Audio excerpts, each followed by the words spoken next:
you know that in chemistry, if there's a reaction, there will also be a product? Hi, my name is John Joel David, and before anything else, let us dive in for a quick introduction.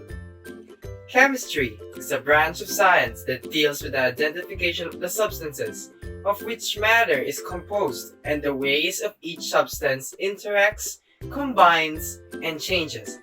It is also a study of the properties and behavior of matter.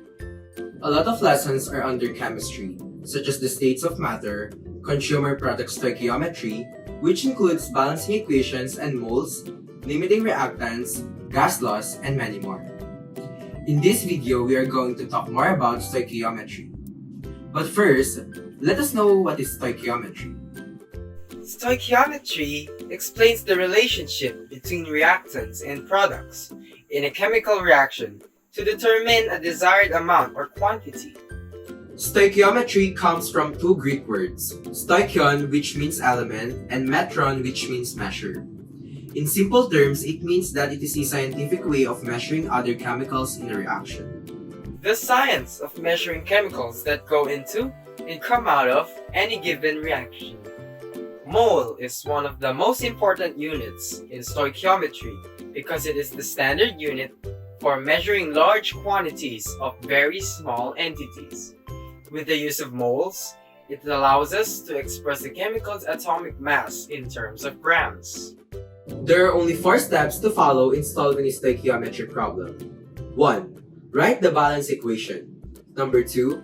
Convert the units of the given substance to moles. 3. Use mole ratio to calculate the moles of wanted substance. 4. Convert moles of the wanted substance to desired units. Let us make an easy illustration.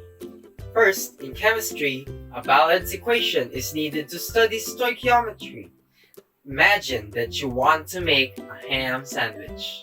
The balanced equation is the recipe. You will need 2 slices of bread and a slice of ham, and the product will be a hamburger. To make it more complex, imagine that you want to make 8 ham sandwiches, and you want to know how many breads will you need to make 8 ham sandwiches. You'll have 8 HS, or ham sandwich, multiplied to 2B, or bread, over 1 HS, or ham sandwich. The ham sandwich unit will be cancelled out, and there you have it. You will need 16 slices of bread to make 8 ham sandwiches. What if I want 25 ham sandwiches and I want to know how many pieces of bread do I need to make it? The given numerical value is 25. You will multiply it to the amount of bread needed, which is 2/1 ham sandwich, which gives us a 2/1 ratio. This ratio now serves as the mole ratio of the equation. The answer then will be 50 breads. You will need 50 pieces of bread to make 25 ham sandwiches. Now, we are going to do exactly the same thing we did to the ham sandwich recipe, but in a chemical equation. N2 plus O2, which forms NO2, which is also read as nitrogen plus oxygen, reacts to form nitrogen dioxide. First, let us balance the equation. To balance the equation, we need to count the number of atoms in the equation.